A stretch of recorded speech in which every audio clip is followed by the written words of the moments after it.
Hello everyone, welcome to Thanks Academy. Friends, कैसे हैं आप लोग? आशा करता हूँ आप अच्छे होंगे। फ्रेंड्स देखिए, हमने आपको क्वेश्चन नंबर ये हमारा लेक्चर 4 है। बहुत छोटे छोटे से लेक्चर बना रहे हैं हम उत्तराखंड बोर्ड के लिए, ठीक है ना। उत्तराखंड बोर्ड के लिए ही क्वेश्चन थे, मतलब एनसीईआरटी कोई सा भी हो, क्वेश्चन सब सेम ही रहते हैं और पीवाईक्यू भी सब सेम ही रहते हैं। तो हमारा क्वेश्चन लेक्चर 4 है। इसमें हम क्या कराएं, आपको चैप्टर 10th क्लास का चैप्टर 1 है, वास्तविक संख्याएं, ठीक है ना।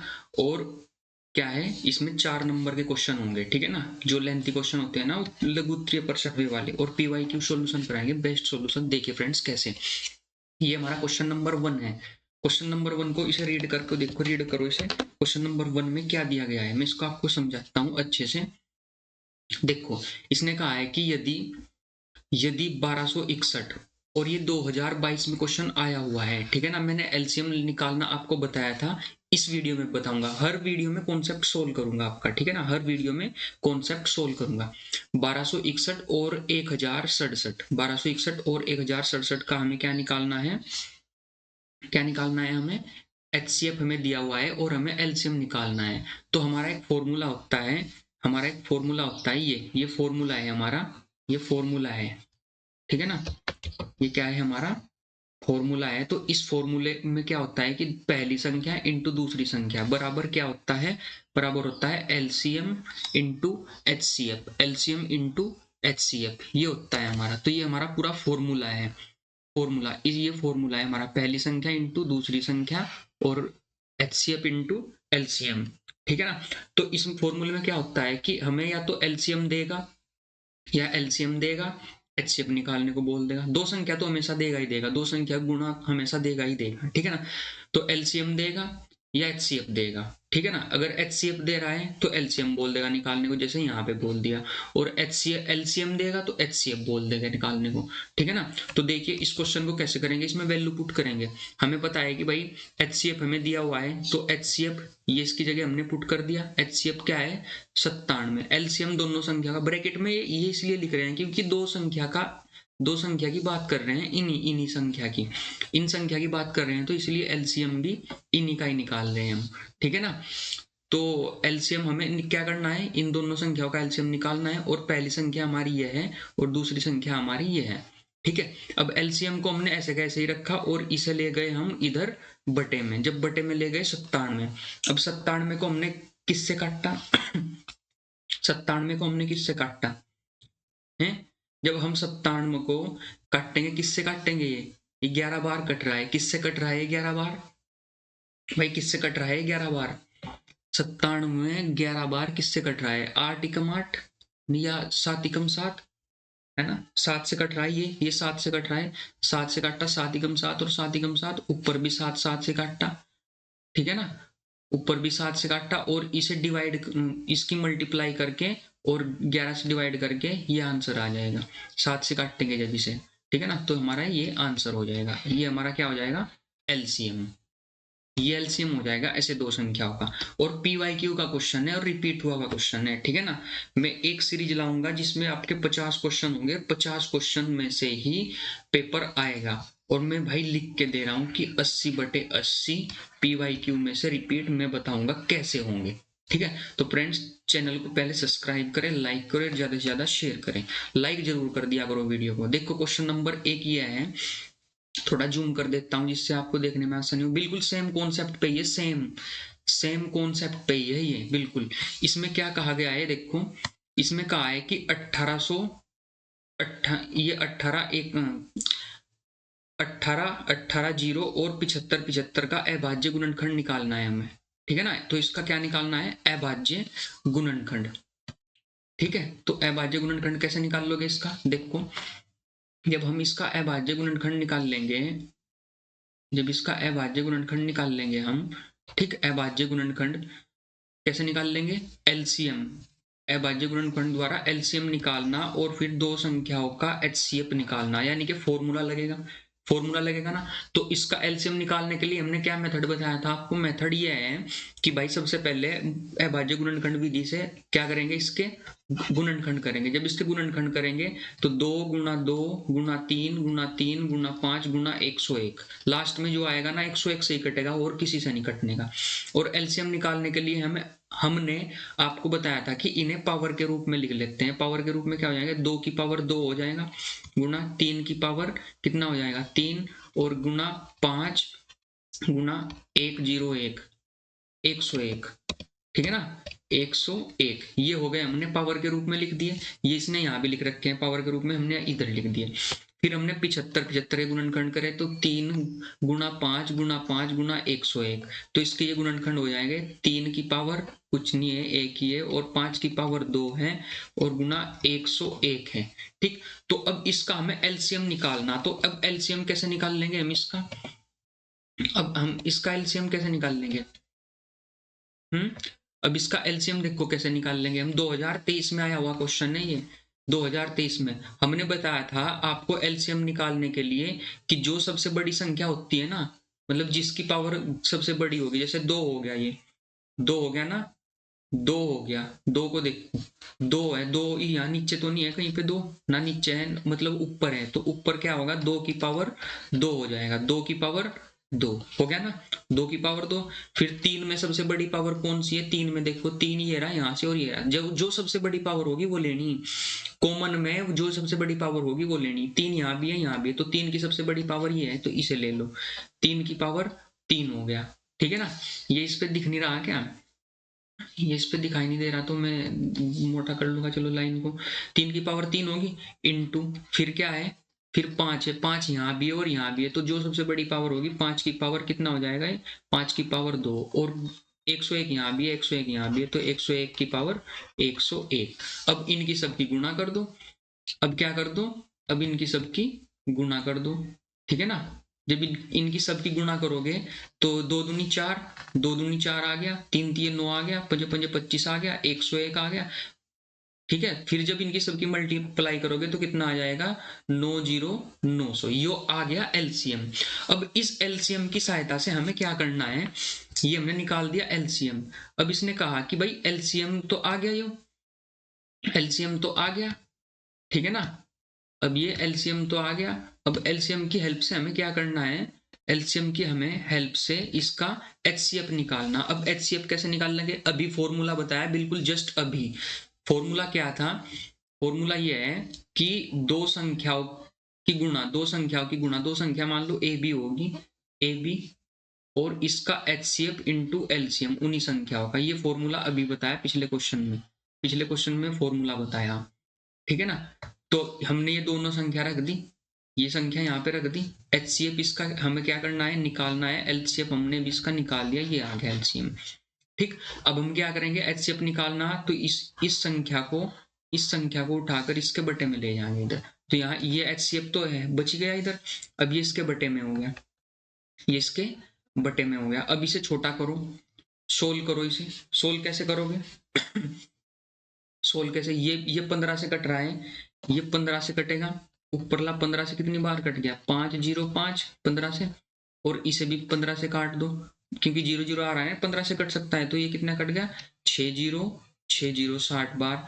अब ये इसे 6 से काट दो, जो ये है इसे 6 से काट दो, कितनी बार कट जाएगा, ये 12 12 बार, ठीक है ना। और अब इसे भी 6 से काट दो, कितनी बार कट जाएगा, 6 18 और 6 18, ठीक है ना, 6 18 0 6 18, ये कट गया, ठीक। अब इसे ऐसे यहाँ पे लिख दूं, यहाँ पे लिख दूं, ये हो गया 3 0 3 0 गुना 5 0 5, ठीक, बटे में आ गया 12 12, ये आ गया। अब इसे किससे काटोगे, छोटा कर लूं पहले। अब इसे 6 से काट दो, कितनी बार कट जाएगा, ये 6 दूनी 12, 0 और 6 दूनी 12, ठीक है ना। अब इसे भी 6 से काट दो, 6 पंजे 30, ठीक, 6 से कट जाएगा ना, है 6 पंजे 30, और 6 पंजे 0 और 6 पंजे 30, ये आ गया। और ये इधर कितना बचा हुआ था 105। अब इसे किससे काट दो, अब ये इसे 2 से काट दो, नहीं ये 2 से कट जाएगा। गलत कर दिया क्या हमने गलत कर दिया क्या, हमने 6 से काट दिया ये, और देखो हमने 6 से काटा, दोबारा देख लो, दोबारा से देख लो। इसे हमने कितनी बार कट करा, इसे हमने 15 से बार कट करा, 5 0 5 आएगा 15 से काट, और इसे 15 से काटेंगे तो ये आ जाएगा 15 छक्की 90 0 और 15 छक्की 90। और ये फिर 5 5 से कट जाएगा, 5 एकम 5 0 5 एकम 5, फिर इसे 5 से काट दो तो 5 एकम 5 12 बार ये कट जाएगा, ठीक है ना। अब ये आ गया, मैं इसे यहाँ पे ऐसे लिख दूं 18 0 गुना 105 बटे 12 और 12, ठीक। अब ये किस कैसे कट रहा है, 6 से, 6 दूनी 12 0 6 दूनी 12। अब ये किससे कट रहा 30 30, ठीक है ना।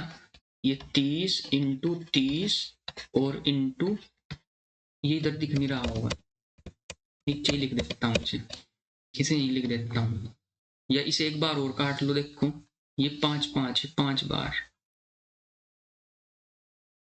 101, ये 101 है। अब 101 दूनी कितने हो जाएगा, 2 बार कट गया। अब 2 से इसे काट दो, 2 से इसे काट दोगे तो कितना आ जाएगा 15 15, और यही हमारा क्या हो जाएगा आंसर। तो HCF ये हो जाएगा, ठीक है ना। कुछ नहीं लगा, पहले हमने एलसीएम निकाला, एलसीएम की तहत है 2 फॉर्मूला है, 2 संख्याओं का गुणा बराबर एलसीएम इंटू एलसीएम, वो फॉर्मूला लगाया और काटाफाटी करी, और कुछ नहीं है, ठीक है ना। तो पीडीएफ नोट नाट करने कोई जरूरत नहीं है, पीडीएफ डायरेक्ट डिस्क्रिप्शन में लिंक मिल जाएगा, वहां से कर लो डाउनलोड। अब देखो ये क्वेश्चन आया हुआ, ये क्वेश्चन आया हुआ अपरिमेय संख्या सिद्ध करने के लिए, ये क्वेश्चन आया हुआ है अपरिमेय संख्या सिद्ध करने के लिए, ये वाला क्वेश्चन √5 अपरिमेय संख्या सिद्ध करने के लिए 2021 में आया हुआ, ठीक है ना। तो जिस तरीके से ये क्वेश्चन होगा, जिस तरीके से ये क्वेश्चन होगा, उसी तरीके से √2 √3 √5 और √7, यानी कि अभाज्य संख्या, अगर रूट में अभाज्य संख्या आ रही है ना तो यही फॉर्मूला लगेगा। √7 का बहुत ही रेयर आवे 2021 में आया था, लेकिन √3 2 3 4 5 इनका ही पूछे, और किसी का नहीं पूछता। 2 3 5 7, तो इसे हमें अपरिमेय संख्या सिद्ध करना, तो अपरिमेय संख्या सिद्ध करने के लिए सबसे पहले क्या करेंगे, ध्यान से समझो, और पीडीएफ डाउनलोड हो जाएगी, सिर्फ आपको समझना, पेपर में क्वेश्चन आना कैसे समझना है, देखो कॉन्सेप्ट के साथ साथ PYQ भी करवा रहा मैं, ठीक। तो हमने सबसे पहले क्या करा, हम जो ये संख्या है हमारी, इसे हमने क्या मान लिया कि भाई जो √7 है ना, हमने मान लिया कि ये बराबर हो किसके, P/Q के, और जब बराबर होगी P/Q के तो ये क्या हो जाएगी, एक परिमेय संख्या हमने क्या कर ली, मान ली। अब अगर P को और Q की देखो तो हमें ये पता लग रहा कि P और Q का एक के अतिरिक्त कोई भी अभाज्य गुणनखंड नहीं है भाई, एक से ही डिवाइड हो रही P और एक से डिवाइड हो रही Q, विभाजित हो रही एक से और एक से डिवाइड हो रही है। अभाज्य गुणनखंड नहीं तो क्या है, जिससे डिवाइड हो जाए, है ना समझ में। तो डिवाइड हो रही P से, एक से P हो रही और एक से Q हो रही, तो हमने लिख दिया कि भाई P के अतिरिक्त, P व Q के अतिरिक्त एक का कोई भी अभाज्य, एक से अतिरिक्त कोई भी अभाज्य गुणनखंड नहीं है। जब नहीं है तो हमने इसे थोड़ा सा और सोल्व करा। सोल्व कैसे करा हमने कहा कि दोनों साइड का वर्ग कर दो। जब दोनों साइड का वर्ग कर देंगे तो सिंपल संख्या के रूप में आ जाएगी, या देख 5 के रूप में आ गई ना वर्ग करती, तो एक परिमेय संख्या के रूप में आ गई। P का स्क्वायर हो जाएगा, P का स्क्वायर और Q का स्क्वायर, अलग अलग स्क्वायर। अब ने हम 5 को इसके बटे में ले आए, इधर हमने Q स्क्वायर रख दिया, और इसे हमने क्या बोल दिया, इसे बोल दिया हमने समीकरण नंबर 1, समीकरण नंबर 1। अब यहां से हमें क्या पता लग रहा, अब हमें यहां से क्या पता लग रहा, अब हमें यहां से पता लग रहा, तुमने देखा होगा अगर अभाज्य गुणनखंड हम निकालते हैं तो क्या करते हैं, जैसे भाई 8 हो गया, 8 को अगर मैं 2 से भाग दे दूं तो क्या आ जाएगा 4, तो हम क्या कह देंगे, जो 4 है ये 8 का क्या हो जाएगा, अभाज्य गुणनखंड हो जाएगा, अभाज्य गुणनखंड हो जाएगा, अभाज्य गुणनखंड किसका, 8 का, 8 का अभाज्य गुणनखंड क्या होगा 2। तो सेम वही बात यहाँ लिखी गई है कि संख्या 5 P² को क्या कर रही है, अभाज्य गुणनखंड होगा, क्योंकि डिवाइड कर रही तो अभाज्य गुणनखंड होगा। अगर पी स्क्वायर का अभाज्य गुणनखंड है, अगर पी स्क्वायर का अभाज्य गुणनखंड है तो जाहिर सी बात है पी का भी अभाज्य गुणनखंड होगा। भाई अगर 8 कोई संख्या 64 का अभाज्य गुणनखंड 2 है तो भाई 8 का भी तो होगा, क्योंकि ये इसका स्क्वायर दे रखा, 64 8 का स्क्वायर नहीं होता, ठीक है ना भाई। अगर 64 का क्या है, 64 किसका स्क्वायर है, 8 का स्क्वायर है ना, 8 का स्क्वायर है ना। तो मैं ये भी तो कह रहा कि अगर स्क्वायर का गुणनखंड है 64 किसका गुणनखंड है 64, अगर स्क्वायर का गुणनखंड, ये स्क्वायर दे रखा ना 8 का स्क्वायर, तो अगर 64 का गुणनखंड है कोई 2 तो वो 8 का भी तो होगा। सिंपल वही बात यहाँ कही गई है कि संख्या जो 5 होगी, संख्या 5 वो पी स्क्वायर का अभाज्य गुणनखंड होगी। अगर पी स्क्वायर का अभाज्य गुणनखंड होगी तो पी का भी तो अभाज्य गुणनखंड होगी। ये बात यहाँ फिक्स होगी। अब इस समीकरण में अगर हम पी स्क्वायर की जगह 5r रख दे, 5r सोल्व करने के लिए 5r रख रहे हैं समीकरण 1 में, तो क्या करेंगे, समीकरण 1 में जब 5r रखेंगे हम, क्योंकि एक बार हमने पी स्क्वायर ले गए, एक बार हम क्यू स्क्वायर, तो हमने 5 रख दिया। जब इसकी जगह 5 रखा तो 5 5 25 हो गया और आर स्क्वायर होगा बटे हम 5 आर स्क्वायर। फिर 5 से हमने क्या करा, इसे डिवाइड करा 25 को, तो ये 5 आर स्क्वायर आ गया। अब आर स्क्वायर को इधर ले गए और बटे में क्यू के बटे में 5 ले आए, क्योंकि हम एक बार पी के बटे में लेके जाएंगे, एक बार क्यू के बटे में लेके जाएंगे। इतना समझ में आया। इतना समझ में आने के बाद हम वही बात बोल लेंगे कि जो 5 है ना, 5 जब 5 इसे डिवाइड कर रहा है, 5 इसे डिवाइड कर रहा है, तो इसका मतलब पी स्क्वायर का एक अभाज्य गुणनखंड होगा 5। जब पी स्क्वायर मतलब क्यू स्क्वायर, जब क्यू स्क्वायर का अभाज्य गुणनखंड होगा तो क्यू का भी तो अभाज्य गुणनखंड होगा। वही बात अगर कोई संख्या 4 का अभाज्य गुणनखंड है, मान लो 4, ये हो गया, कितना आ रहा 2, तो ये 2 को भी तो डिवाइड करेगा, क्योंकि ये 2 ये किसका स्क्वायर है, ये 2 का स्क्वायर नहीं है, तो इसका मतलब 2 को भी डिवाइड करेगा, इस 2 को भी डिवाइड करेगा। आया ना समझ में। तो 5 क्यू भी क्या करेगा, डिवाइड करेगा, तो ये इसका भी अभाज्य गुणनखंड होगा। अब तुमने एक चीज समझी होगी, जो 5 होगा 5 वो पी का भी अभाज्य गुणनखंड आ गया और क्यू का भी अभाज्य गुणनखंड आ गया। तो ये थोड़ा सोचने वाली बात होगी ना। देखो नेक्स्ट, ये 5 है 7 है, ये 7 है, सॉरी मैं 7 पे कर रहा हूं, ये मैंने 5 लिख दिया, ये 7 है, या तो इसे 5 कर लो या इसे 7 कर लो। ये 5 है 5, ये 5 है, या तो इसे 5 कर लो या इसे 7 कर लो, ठीक है ना। 5 और 7 और 2 और 3 सबके लिए सेम ही होगा, ठीक है ना। तो देखो ये हो जाएगा, ये 5 है भाई, ये 5 है, ये 7 गलत लिख दिया, ये 5 है, ठीक 5, ये 5 के लिए और 7 के लिए, दोनों के लिए सेम बात है। तो यहां से क्या पता लग रहा, हमने सबसे पीछे एक लाइन लिखी थी, हमने सबसे पीछे एक लाइन में क्या कहा था कि P का कोई भी एक के अतिरिक्त कोई भी अभाज्य गुणनखंड नहीं है।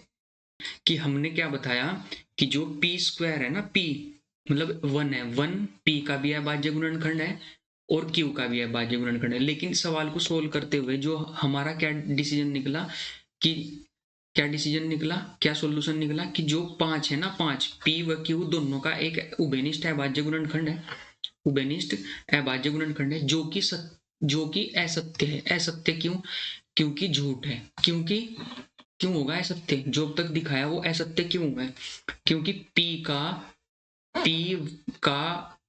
तो एक के अतिरिक्त कोई भी गुणनखंड नहीं है, एक के अतिरिक्त एक, ये 1 वाला एक है, एक के अतिरिक्त कोई भी अभाज्य गुणनखंड नहीं है। तो ये विरोधाभास हो गया, कंट्राडिक्शन हो गया। अगर कंट्राडिक्शन हो गया तो इसका मतलब हमें क्या पता लग गया कि √5 बराबर नहीं होगी P बटे Q के। जब बराबर नहीं होगी P बटे Q के तो अतः ये क्या होगी, ये एक अपरिमेय संख्या होगी। समझ में आया ना सवाल। अतः ये क्या होगी, अपरिमेय संख्या होगी, ठीक है ना, समझ में आया। देखो नेक्स्ट क्वेश्चन, रिवाइज करियो इसे तभी समझ में आएगा, और ये नोट्स डिस्क्रिप्शन में मिल जाएगा, फालतू दिमाग लड़ाने की जरूरत नहीं है। सेम सवाल है, बिल्कुल सेम सवाल, बिल्कुल सेम सवाल है। देखो सेम सवाल है, 2023 में आया हुआ क्वेश्चन है ये, सेम टू सेम। ठीक, इसमें क्या कहा गया है कि 2 - 3 ये क्या दिखाया है हमें, एक अपरिमेय संख्या दिखानी है, जबकि दिया है, ठीक है ना। और ये √5 क्या दिया है इसने कि एक अपरिमेय संख्या है। सेम करेंगे, सवाल पीछे करवा भी रखे वीडियो में और यहाँ भी करवा रहा हूँ। देखो क्या करना है, ये 4 नंबर के क्वेश्चन चल रहे हैं तुम्हारे, 4 नंबर के, 4 मार्क्स के क्वेश्चन है ये। तो हमने क्या किया कि जो ये है ना, ये इसे हमने क्या मान लिया, P बटे Q के बराबर मान लिया, एक परिमेय संख्या होगी। जब परिमेय संख्या होगी, इस टाइप के सवालों में जो दिया हो ना, इस टाइप के सवालों में परिमेय संख्या मतलब परिमेय संख्या एक साइड कर ले रहे हो और अपरिमेय संख्या एक साइड में, मतलब संख्या एक साइड में और रूट वाली संख्या एक साइड में। अब हमने क्या करा, देखो हमने 2 को इधर लेंगे, जब 2 को इधर लेंगे तो हर बराबर करेंगे तो ये आ जाएगा, ठीक। और माइनस से क्या कर दिया, माइनस हटाने के लिए दोनों साइड में माइनस से क्या कर दी, गुना कर दी। माइनस से जब गुना कर दी तो ये 2Q माइनस P आ जाएगा, ये आगे पहुंच जाएगा ना माइनस, ठीक है ना, समझ में आया ना भाई। हमने हर बराबर करे P माइनस 2, यहाँ पे तो दिखने का भी नहीं आपको, ये हो जाएगा P minus 2Q by Q। अब जैसे ही माइनस को बाहर लेंगे तो इस टाइप से हो जाएगा और माइनस से माइनस कैंसिल हो जाएगा। मान लो यहाँ माइनस है, यहाँ भी माइनस है, यहाँ माइनस से माइनस कैंसिल हो जाएगा, या -1 से हमने गुना कर दी, ऐसा समझ लो।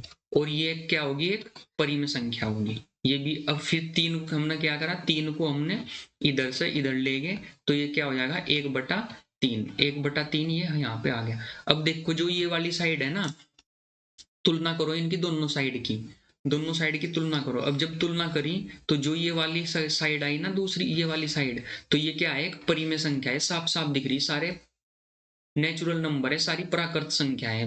अपोन में भी हो कोई दिक्कत नहीं, क्योंकि अपोन परिमेय संख्या क्या हो, परिमेय संख्या तो P/Q के रूप में लिखी जाती है, ठीक है ना। तो ये क्या होगी, परिमेय संख्या होगी। और इसने सवाल में खुद दिया था कि √5 क्या है, एक अपरिमेय संख्या है। तो दोनों संख्या की अगर हम आपस में जोड़ घटा भी कर रहे हैं ना, परिमेय अपरिमेय की, तो वो अपरिमेय ही आती है। हमारा रूल भी है कि अगर परिमेय संख्या की हम जोड़ घटा कर रहे हैं तो वो अपरिमेय संख्या ही होती है। आया ना समझ में, ठीक है ना। ये क्वेश्चन आया हुआ है पेपर में। फिर उसके बाद देखो ये क्वेश्चन है एक 2000 किस में आया हुआ, 2023 में, 2023 में क्वेश्चन आया हुआ। इसने सवाल में क्या कहा, थोड़ा छोटा कर देता हूं।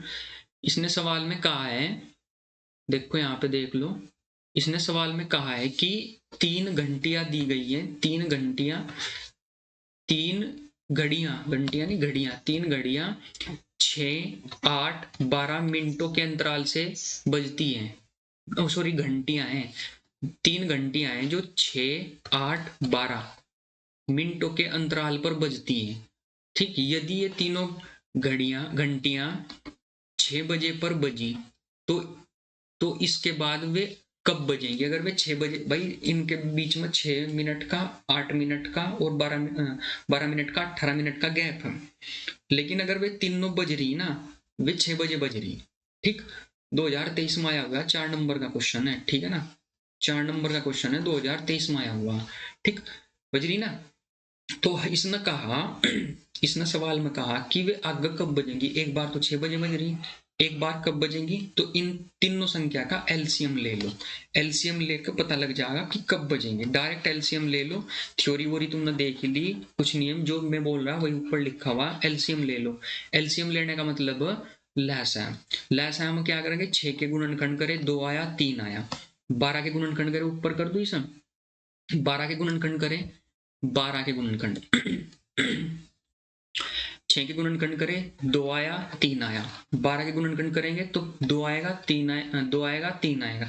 और हमेशा इन्हें पावर में लिख लेंगे, 2 की पावर 1 इंटू 3 की पावर 1 ऐसे लिख लेंगे। फिर 18 के गुणनखंड करेंगे, 2 गुना 3 गुना 3, सिंपल है, गुणनखंड तो आते ही होंगे, गुणनखंड तो कोई भी कर सकते हैं। और ये जगह 3 3।